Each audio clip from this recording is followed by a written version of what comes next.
Welcome to the Health, Vengeance and Harmonies podcast.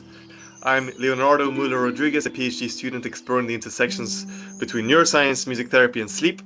Before I introduce my wonderful guest, Carrie, I want to give a short introduction behind the podcast inspiration, which is based on the concept by René Girard, which is of mimetic desire.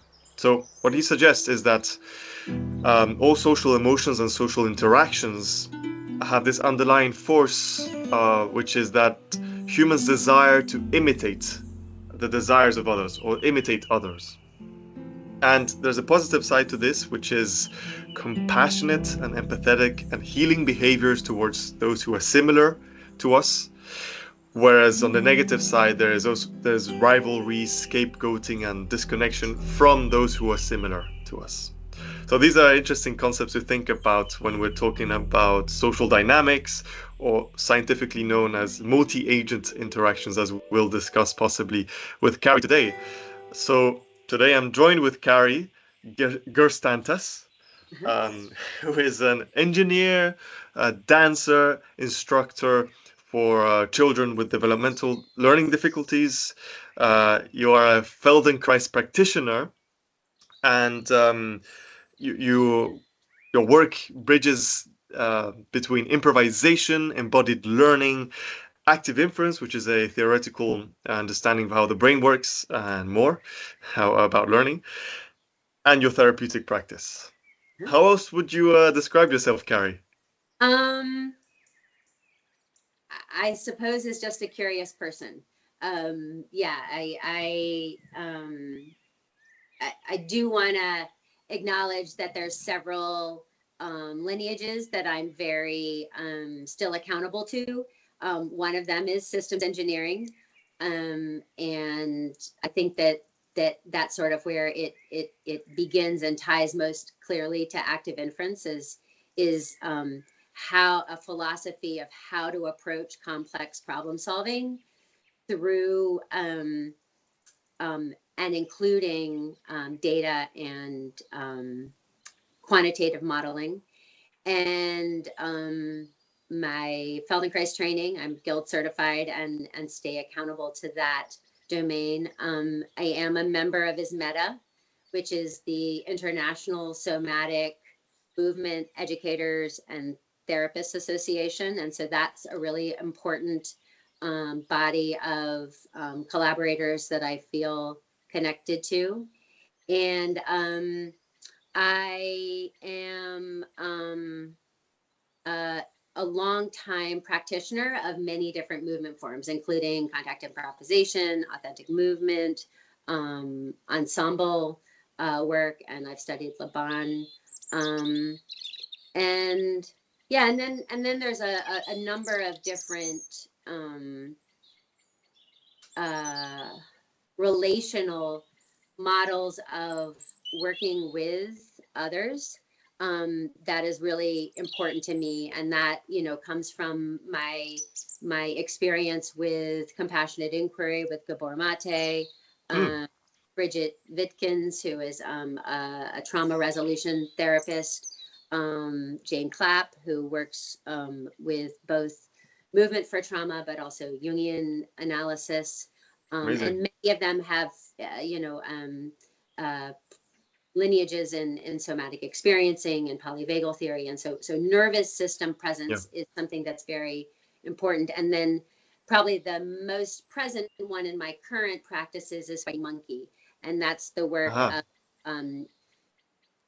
Josef Fruchek and Linda Capitania, and they are brilliant movers and dancers, and the community of people that I have the opportunity to be creative and practice is something that's really, really an active part of my current life.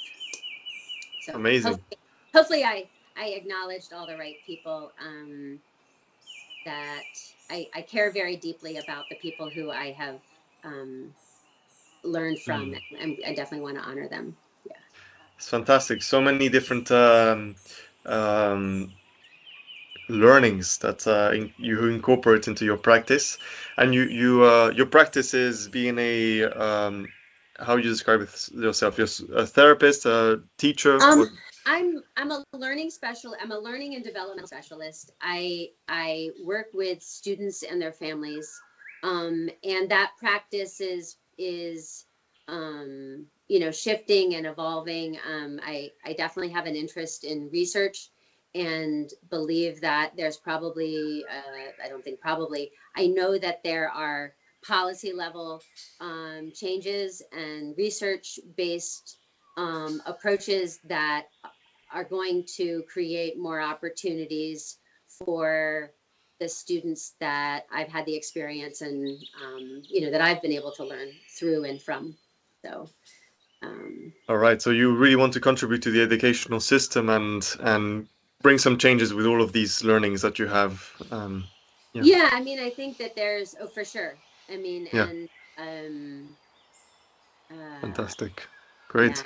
I'm, Yeah. So I'm pausing because I don't want to like just sort of gloss over um, the the sincerity of the drive that I have to improve the conditions with which um, children and their parents have to access a full capacity for learning and expression mhm, and in the current state there's a lot of constraints and um, and I probably will like start off quite early in our conversation that that one key element is that people are not problems. And so regardless of any symptom or difficulty or challenge that may be um, observed or mhm. described or tracked, Yeah. that people aren't problems. That and so Mhm. and certainly children are problems. And so we're not trying to fix things. Right. Even though I have a training in engineering, the antidote to that is actually that people are living and they're creating, and it's in that dynamic. Um, it's in that dynamic exploration Mhm. that we will create the conditions for life, vitality, growth, compassion, caring, and Mm. those are the emergent qualities that I hope to uh, create. Fantastic. So you're saying that humans have have to be creative and have to improvise to develop themselves rather than to fix themselves. Development is not a, you know, yeah, that's a good distinction. And Yeah, development is and important. philosophically, it Hmm. emerges from almost every of the practices that I've stayed committed to. And so Mm. again, it's a little of chicken and egg. Am I drawn to these modalities because they are reflecting back to me, or am I? Again, Right. this is the realm of active inference, Hmm. because we are always coupled with an environment, Mm. and it is in that coupling that I have an opportunity to express who I am and Hmm. cultivate my own phenotype and have that phenotype then interacted and changed and making the world somehow also dynamic, alive, changing. Right. Fantastic. So you've given a brief introduction to active inference, which Yes, I would assume most viewers, listeners are not familiar with, but it's but this is think how I met, right? So just was to that? that is how you and I met. You and I Yes. met at the Yes. Inference conference this past year, Exactly. and Exact. Good point. so this is our point of connection. 100%. Yes, active inference is a fascinating, um, uh, we're going to say mathematical theory of how learning occurs, how agency, how living things work within an environment. And here's a good loop explanation or image of how this kind of works. The essence is that we perceive the world and we act on what we perceive, namely the things that are different to what we were expecting to see. We act on those discrepancies as seen here. Um, do you have? Would you like to expand on any of these two images? Sure. So the perceptual action cycle is at the heart of active inference, and there Mm-hmm. is a numerical and quantitative um, um, component to this. Some of this is that part of what we're referring to are what are the hidden states, that there are elements to the world that as the agent that we do not have access to, and we are relying on our perceptions, our prior learning, our prior knowledge, um, to best make take action, um, without that information. And so when the information of those hidden states emerges, how surprised are we by it? And then when we are surprised, what are we going to do about it? And so Mm-hmm. this cycle and that that the this threshold between us and the world is captured by a Markov blanket. And so Yes. the Markov blanket is the probabilistic outcomes that we've encoded. And so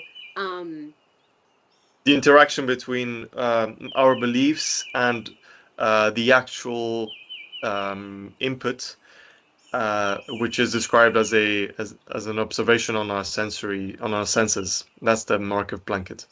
correct, correct. And so what then follows is that we there's a couple different locations in this model where as the agent I can um, optimize my free energy. I can optimize the cost or the expense or the effort that I am bringing to my world, Mm-hmm. and or bringing to sustaining myself. Because again, one of the sort of elements in this is also autopoiesis, is how I sustain myself, Yep.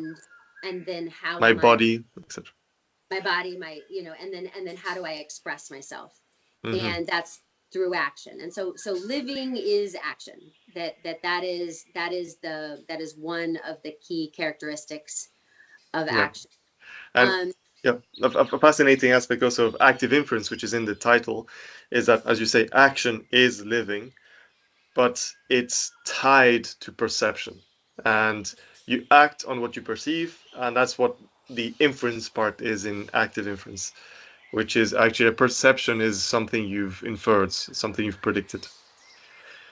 and it's lived, that we are not, and this is the distinctions between our phylogenetic and our ontogenetic experiences, that we do as a biological organism, that has a certain structure and function that comes through evolution, that that I'm afforded certain capacities based on um, my five fingers and the digits that move in these particular ways. And I have a lived experience of how I have come in contact with the world and manipulate objects and grasp and eat and hold hands and touch trees. And so I think that this element of how how our lived experiences are shaping our perceptions is something that and I do, I didn't bring it up in the intro, but I do, when I say I'm a developmental therapist or specialist, I've spent a lot of time considering very, very early lived experiences. So things that happen before we've really, kind of neurologically come online, things that occur in infancy or very, very early embryological experiences. And these are formative. They do shape us. They don't, and they but they don't have to define us. They they are, and especially once we can um, mobilize what's being, modeled in active inference, but also what is experienced through things like improvisational dance forms. And to me, like, this is where the the power and the beauty and the where we get to open up our um, domain space is when we engage in activities that allow us to um, one support our self-sustaining sense of self, but also movement situations that expand our capacity for action in real time. And so this is where the improvisational movement forms create the conditions for an individual to um, have more freedom, have more expression, potentially come in contact with who they are in a more fundamental way. Um, and yeah, I mean, like, and certainly, and again, like, this is, and in some ways this might seem a little paradoxical to active inference, because the model is saying we're going to minimize surprise, but then we create movement situations that are Full going of to surprise. create surprise, right? That we are going to, with consciousness, with choice, create relationships with people that are going to surprise us. And we're going to give ourselves an opportunity to experience what happens when I'm surprised. Do I revert back to my, like, most practiced behaviors? Am I going to become so shocked and scared that I'm just going to stop? Am I going to be able to, am I going to get angry? And so again, like, what are all the different range of experiences that are going to emerge when I put myself into movement situations in an environment? And that to me is going to sort of trouble the Markov blanket, right? That Markov blanket gets to have, broader probabilistic, outcomes, and I get to, because then I'm exploring both. I'm exploring the full range of possibilities, and in doing so, I then can update my perceptual model to say, well, which ones actually worked being defined by, didn't cost a whole lot of energy, potentially had some affect of joy or pleasure, or and that it's adaptive, right? Mm-hmm. That the kinds of that I have a perceptual model that will then allow me to go to the grocery store and have an interaction with someone I don't know, that someone is unexpected, and not revert to old habits and patterns. Mm-hmm. Um, That's and a very, very interesting. Yeah. So active inference has a lot of interesting stuff, and I think we can move on to dancing, improvisation, and embodiments, sure, because here you mentioned that being in an improvisational setting being playful, being creative because of the novelty of the setting, is a way of getting new movement ideas for Mm-hmm. next situations or unexpected situations. And um, this requires necessarily, when you're improvising, a body. And a good way to say that learning and cognition are actually connected. Body and learning is connected. Um, this is very well represented with your improvisational dance practice. And Mm-hmm. so you've already kind of explored why improvisation is important for learning, because it allows you to give new sequences of actions when gives you more options to act in the future rather than always reverting to some um, learned Mm-hmm. habit. Mm-hmm. And But I will say that many of our learned habits were acquired when we did not have consciousness to say yes or no to them, and maybe they work, and maybe, and again, they've worked to some degree because we're still alive and breathing and doing all the things, but they may also not be working because they may be with chronic use strain, like actually causing pain, or actually are part of the problem. So it is um that's part of the opportunity. Part of the opportunity is to make explicit the unconscious habits, reactions, patterns that may or may not be serving us. And again, I don't want to, again, um, if you're working with a high level athlete or a high level dancer, you're actually training to a very specific um, movement execution. However, um, there's a cost. And so the question is, what are the ways, and this is one of the principles from Fighting Monkey, is that it's a longevity practice. How am I going to choose movement patterns that are going to support me to live in a vital and free and fun way for the long haul?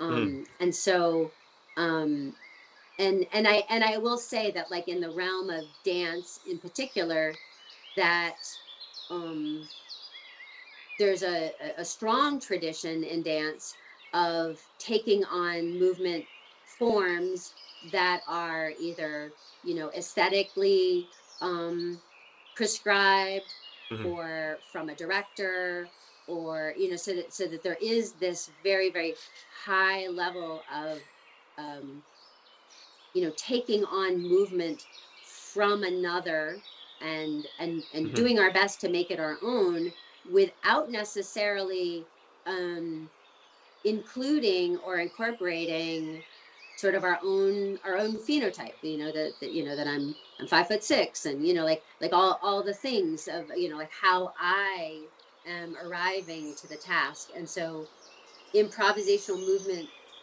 and improvisational dance forms in particular, give us an incredible um, opportunity to see how, and I will say, one of the movement practices that I've also practiced quite extensively is authentic movement.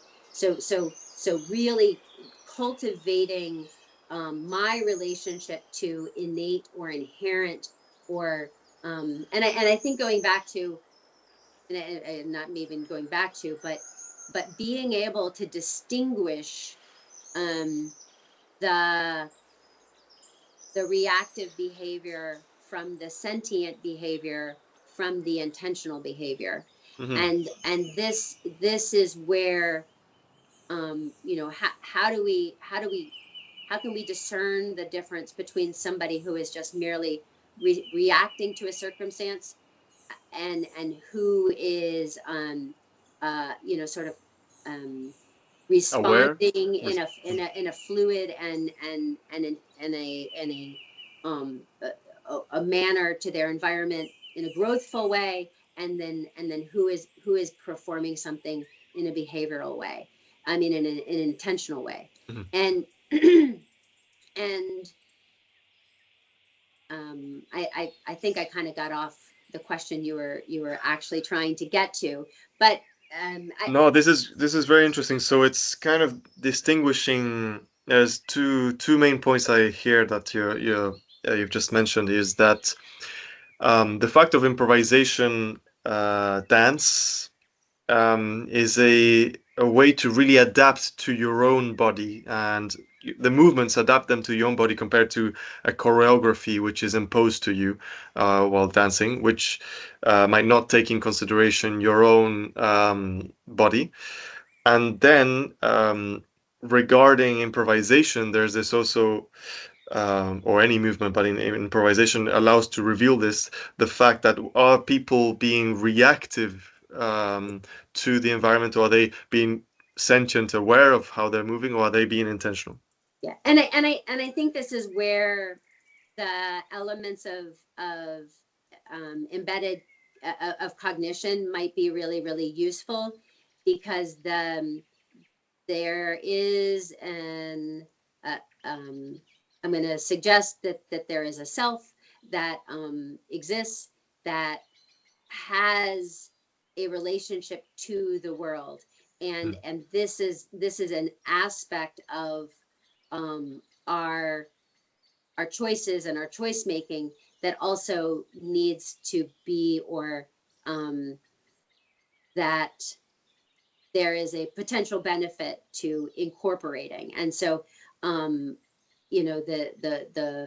the embodied, embedded, enacted, extended, and then Bernanke says also emotional and exacted, so there's actually this and the other dimension of becoming an embodied agent, for just as a shorthand, in the active inference model, is also having some connection to our preferences. So again, like there's a difference between preferences, and there's also and choices and goals and intentions. And so I think that, especially and again, this is to bring it back full circle to the elements of working with children, is we can get children to quote unquote behave, but have we created the conditions for them to learn and have choice and experience a world? And those are very, very different expressed ways of living a life. And as somebody that wants to create conditions in which individuals do have the opportunity to express and explore, and because most of the higher order cognitive, even educational goals that we say that we're trying to do, things like literacy and numeracy and critical thinking, and all those dimensions require there to be a there has to be a person, there has to be a self that is moving themselves. And so to create conditions that only require prescribed actions, is also thwarting the possibility of individuals being expressed.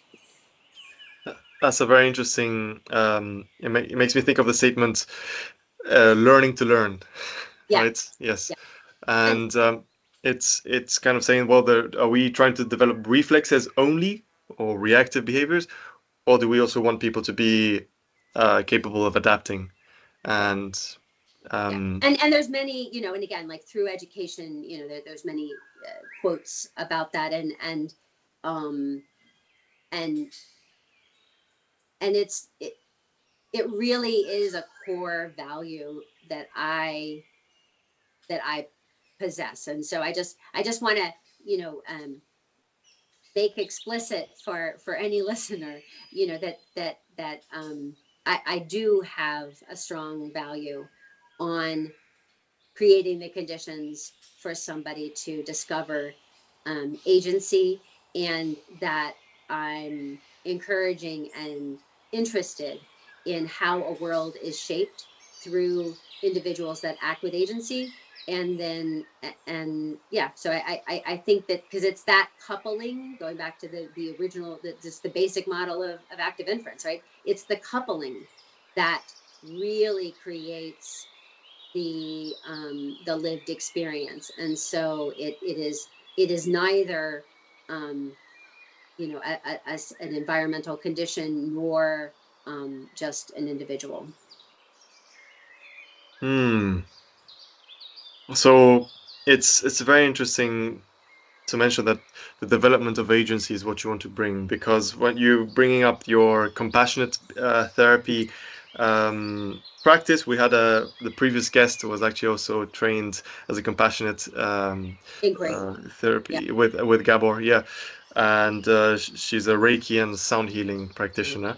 But here it's the idea that PTSD makes me think of PTSD usually lose a sense of agency, and bringing this, is very, very important. And specifically about bringing agency and learning, I want to touch upon how we can learn to learn with dancing. And you've mentioned the idea of coupling to the environment here.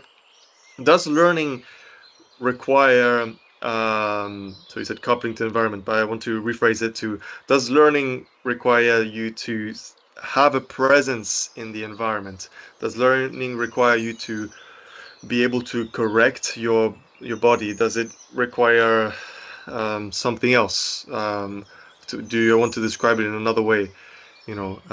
So there's a principle in Feldenkrais, that no learning can emerge from a stressed body. And so it may seem very novel in today's day and age, but the principle is that um, um, and one of the quotes of Feldenkrais is that if I have one way to do something, I have a habit. If I have two ways to do something, I have a conflict. And if I have three ways to do something, I have choice.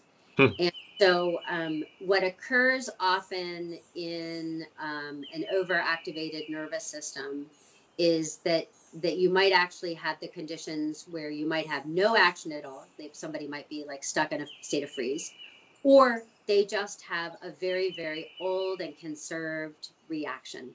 Um, and and and so even if you can have an individual perform in that state, all that you're going to be accessing is those conserved reactions. And so the question is, how loyal are you to your priors? How conserved are these reactions? How How, ri- embedded, how right? rigid your beliefs are, And your beliefs are, right? Because my perception is, and it could be any, and this is again where um active inference gives us a lens into this. Like we can start talking about salience, like which sensory input are we going to place our attention to? How loudly am I, how strongly am I going to place my attention? What and again, like going back to movement, how close am I going to be to said, stimulus? How what orientation? So there's so many different ways that as a moving, as a living being that can move, I can create options to respond to different um, uh, stressors or stimuli, or and again, and the question is it salient? Am I really responding to the correct being defined by, is it serving me towards life? Is it, and again, this is where we go back to, in a state of reaction, all we're trying to do is make it through the day. Like all we're doing is just not die. And if my mode of operation is just to not die, I'm going to suggest that we're possibly not living, that we are actually, and so this is where, as we start to create conditions where sentience or intentional behavior starts to be able to emerge, is where we're going to have that. Those are the locations of real learning. Those are the opportunities that we can create. mm, that's very interesting. I love how you mentioned the Feldenkrais definition of intentional behavior, how you have either 0, 1 options to react or behave. We could describe that as stressful anxiety, maybe. Usually you have a shorter attention span in those cases. What does a really attention span, if we think about perception, is maybe you have less things that you can look at. You have less things you know about in your environment, and maybe therefore that you have less ways of acting. Now, I love the idea of having 2, maybe conflict, and 3 is the magic number to really have a sense of agency. And And this I'm is just, where, yeah, sorry, and go for this it. is where my experience of doing task-based improvisational tasks, like really practicing improvisation. And again, I have a beautiful mentor in Linda Capitania, who is brilliant in being able to create the conditions of, and again, I'm also in an environment where I'm with other practitioners with the same willingness, capacity, and desire to expand their range. And so you are broadening those movement options in so many different ways. But like you said, it is a broadening of being able to track more than one thing at a time, and um, elements of music, elements of proximity to other movers. Uh, if I'm moving slow, are they moving fast? And this is where I would say, if there was ever really a super fun extension, is then how do we take these improvisational practices into, for instance, like performance and creating art and those kinds of things, because there is just a tremendous amount of material in just practicing for the sake of practicing. And the question of where am I going to extend these practices into my environment? Am I going to extend them through art? Am I going to extend them through research? Am I going to extend them through my work with individual people? So Interesting. it's Yeah. not um, it's not simply for the sake of, and again, there is an element of doing something because there's an immediate pleasure or sensory, like it's nice in the moment, but it's also that it then leads to other kinds of relational situations that can be sustaining, because I think that's the other element of this, is that yeah, so I'll just pause there. Fantastic. Yeah. No, that's great. If I understand correctly, you're saying that the training environment or the creative environment, the playful environment, or we can also mention the therapeutic environment, all of these are kind of the same, similar settings where you can improvise, you can create. And this training is actually helping you do your work better outside, Mhm. whatever the work is. Correct. Yeah. And And I don't, yeah, and and anybody and everybody is going to have to be in their own process with what they want their work to be. And so I think that that's the other um you know yeah, yeah, yeah. Fantastic. And just on the point of reactive behavior and what we've just discussed, I just had a quick peek on the maths of mhm, these, yeah, and I mean, they're saying here they're postulating that reactive behavior, where we have little options, is very focused on what is risky in the environment, what is a threat. And then when you start becoming more conscious of your behavior, you can add ambiguity. You can be conscious of, oh, actually, this risk is in an environment that has an unexpected surprise, has surprises. So the surprise can benefit the risk. And then in intentional behavior, um, in addition to balancing risk and ambiguity, you also put restrictions to your behavior. So you're saying, well, actually, yes, there's some surprise that can happen. There are some threats, but I want to avoid this stuff. I want to go in this direction, mhm. which is an interesting conceptualization.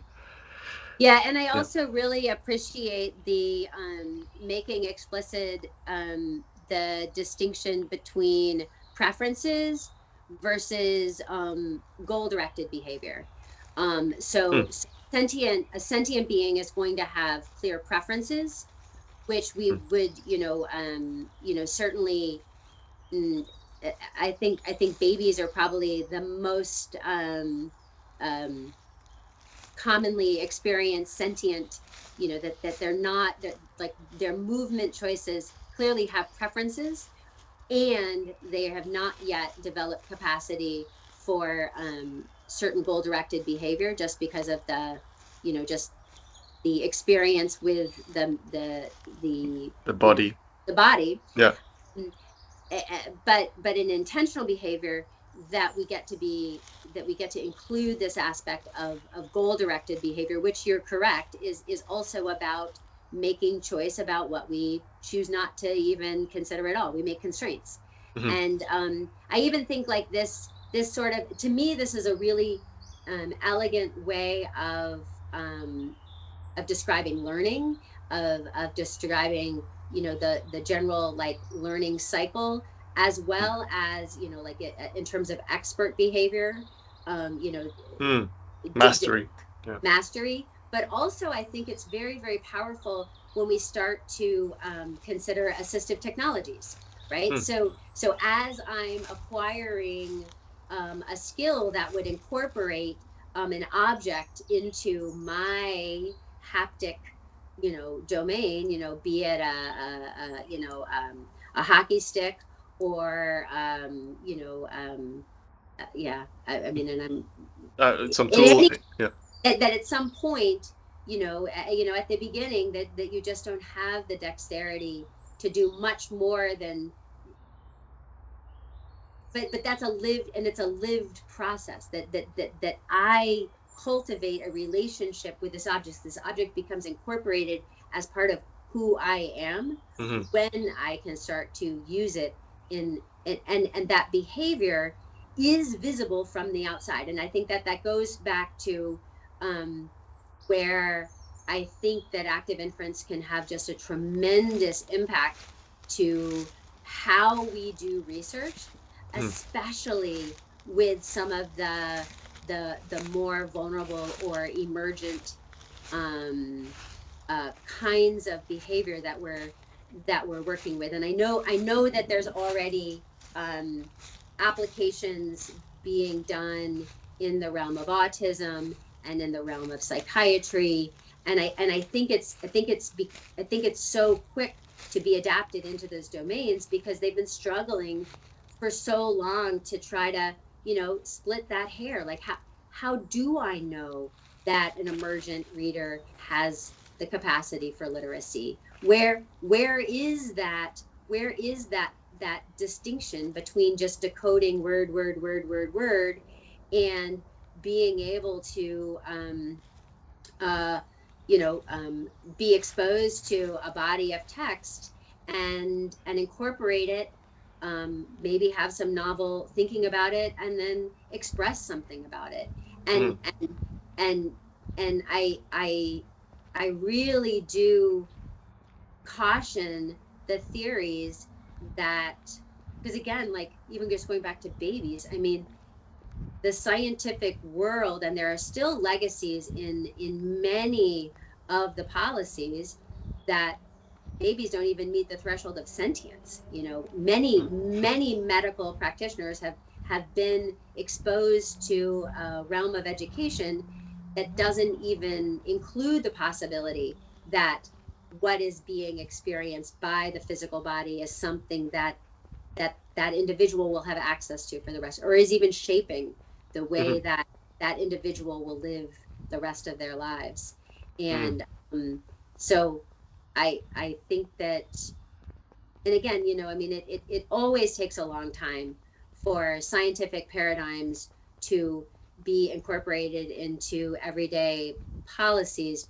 And I still think we still gotta do the thing. We still have to trouble the waters and have the conversations and present the possibility that maybe somebody's maybe doesn't have it all right. mm, um, and be willing to engage in that kind of dialogue. And I think, there was one other image that I brought up Yeah. from the active inference literature that for me really speaks to this, and this is this image, and it's one of the ways that they've um, described the relationship between the Markov blanket and the model of the world that the agent is operating with, and so in this case, So it's the the dotted line area. the This is dotted the agent, and line, its model. Yeah. and the witness or the observer, oftentimes scientist or researcher or a clinician. So as a clinician, I might be observing certain behaviors, and I have my Markov model of what Yeah. I am perceiving. And so this question of subjectivity, objectivity, um, even has a way to be framed within the work of active inference, which to me is incredibly powerful, because Mm-hmm. it really gives an opportunity for both the researchers that would be doing work, um, and the individuals who are doing their best to express and live their lives, and that we get to create some new possibilities of what are we observing, Mm-hmm. what are we in the field with, so that we can, again, hopefully make choices in the direction of vitality, life, compassion, caring, Mm-hmm. and you'll see that many developmental biologists that have spent a lot of time in the realm of sentience and sentient behavior always sort of converge to a notion of compassion and care. And so Mm-hmm. I've seen that as the the qualities that are in that future state, and I certainly want to be part of moving in those directions. Fantastic. I like to finish on one last point, Okay. and that is about pain and perception Oh, and learning. okay. So, Oh, yeah. um, Great. It's a great place to. yeah, so we were talking about Woo! learning, yeah, and you mentioned in high performance athletes, we had a conversation previously where you were saying high performance athletes require injury prevention methods, which are in essence can be put under the umbrella of developing sentience or mindfulness of your body, which has many ways of being practiced. And this allows you, as a high performance athlete, to listen to your body and realize that I'm getting close to risking an injury. That's one way of pain management. The other one you mentioned during the conversation, well, your habits may be working for you today, but they may actually also be causing you pain. I suppose we are talking about physical pain, although it could be emotional pain, I suppose, but physical pain is a more salient, important problem, let's say. Mhm. And yeah, I mean, I would love to hear your discussion and experience with pain management, neuromuscular reeducation. I guess that's kind of neuro rehab, or it may be aging, or in children. Yeah. Um, uh, so, um, so again, I'm going to think about pain as an element of building capacity as an individual, and so we do have some well conserved um, uh, loops in our biology for how to manage pain, and one of those is actually dissociation, is to actually Ignore just it. ignore it. Yeah. And so part of our um, part of our cultivating of of an individual, and so like in Fighting Monkey, we would do this maybe through the practice of zero forms, um, is in Feldenkrais we would do it through our ATM lessons. So very, very specific um, movement practices that tend to be slower and to have a certain quality of repetition. Um, so sort of to allow our nervous system to engage with, well, what is going on? What is, I mean, and so there's different aspects of um, pain that we have to manage, and some, and many of them are perceptual, and so we are oftentimes responding to our fear of future pain than even, and so you might see this behavior if you've ever sprained your ankle. You may Mm-hmm. have sprained your ankle, and so you adopt a certain gait in order to accommodate the fact that there was a period of time when I stepped on my foot, it hurt, and I don't Right, like. right. But then at some point in time, the ankle is healed. It actually doesn't hurt anymore, and I still Mm-hmm. have this weird gait. And so now, what's up with that? And so it's because I haven't updated to the current situation. I am not living in the present moment.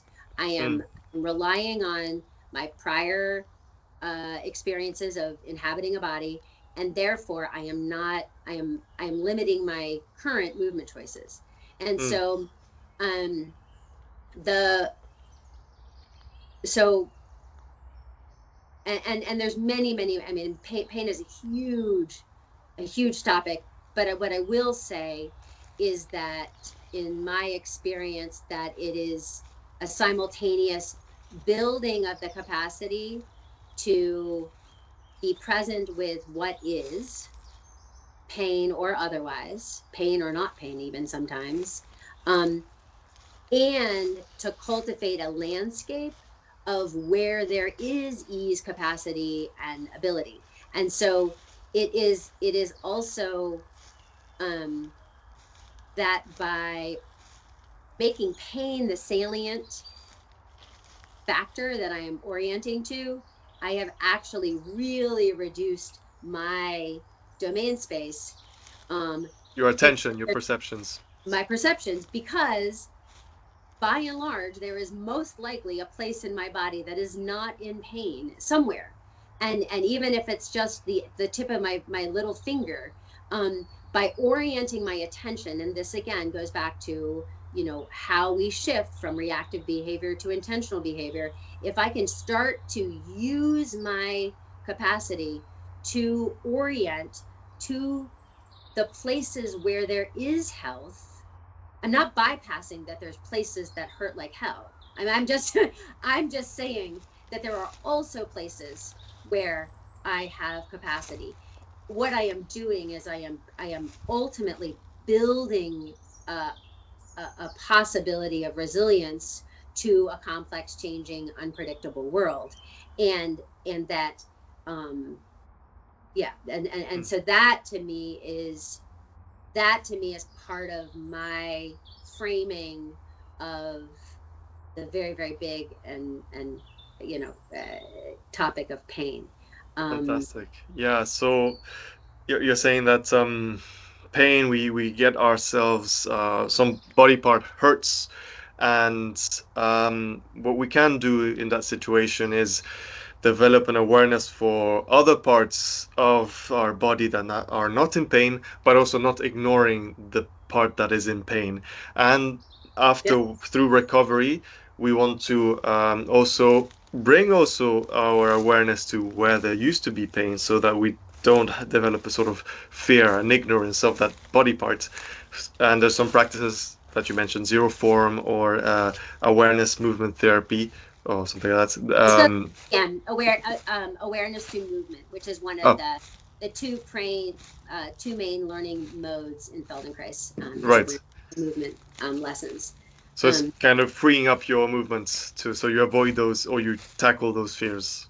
and and I will say, going back to your question about learning, they are very conscious nervous system states that we want to do those explorations as well. And again, I think that the relational fields that we can create as embodied humans, as colleagues, as family members, as practitioners, as educators, you know, that those are the other elements of how we develop models of pain management. And um yeah, so Yeah, I because again, like I said, the body has very conserved methods of how to manage pain, and most of them are going to be constricting. Most of them are going to be reducing the number of choices, reducing the capacity to take in new information. And so you know, to acknowledge the wisdom of that while creating conditions that may build the capacity to be in it, to be with it. fantastic. So pain management, we learn it through behaviors of learning through other people. And I just want to quickly mention that this sort of model can be replicated theoretically. You can have several subjective people to describe social interactions and how people have models. And you're saying that we've learned certain ways to manage our pain through certain therapist interactions, our friends, whatever. And if we're in a state, again, just to remind, of pain management where we only have zero, one option, or maybe two options, we're probably in a reactive state. And we want to build an idea that there's other possibilities. We can not only be aware of that pain, that risk, that threat, but also explore curiously how the rest of our body is and how the rest of the world is, and eventually maybe develop some Feldenkrais methods or zero form methods to constrain our movements, so we have intentional behavior. That has been a fantastic conversation, and I would like to know if you have any takeaways that you want the listener to have Mm. regarding Mm. our conversation. Well, I'm so thankful for the opportunity, you know, because I spend a lot of time in both realms of practicing different somatic movement forms, including improvisational dance and these theoretical models of active inference. I think if my takeaway from this is I feel even more inspired to make sure that I get my hand on some data set and try to find those, you know, just out of curiosity. I mean, I the the the the theoretical model, the intuitive model of active inference for me has been very generative and powerful. Mm. I am immensely fascinated to see if the numbers, and again, it's always disappointing because like like even that paper that we were just referencing, like they're playing Pong, you know, so like the game that like kids in the 80s sat in their cold basements with a black and white TV playing, is how they're distinguishing these things. I would be more interested in seeing, for instance, you know, how these models might support, you know, individuals with nonverbal learning issues, either through acquired things like stroke or, you know, developmental challenges that have been described as autism. You know, Mm. so that I think that for me, um, you know, really taking a um, a a look at um, yeah, what's More possible. human social dynamics and all that. I think Exactly. that's I I mean, think that's let's very get the important. rubber hitting the road. You know what I mean? Like let's see if we can get the rubber hitting the road, because the models and the research, the way that it's being conducted right now, is not really changing the conditions for a lot of students. And just even as we were talking, like I was really imagining many of my students in learning situations where they do not have the capacity to move, and they do not Not that they don't have the capacity to move, they're in an environment where they're not allowed to move. And Mm-hmm. so there is like this very curious situation that's been constructed. And so yeah. And Fantastic. Yeah. I mean, that's why I love all these dance therapies, improvisational therapy, music therapy, the creative, the arts therapies, and social sciences, as in social neuroscience, social dynamics. Understanding all of that is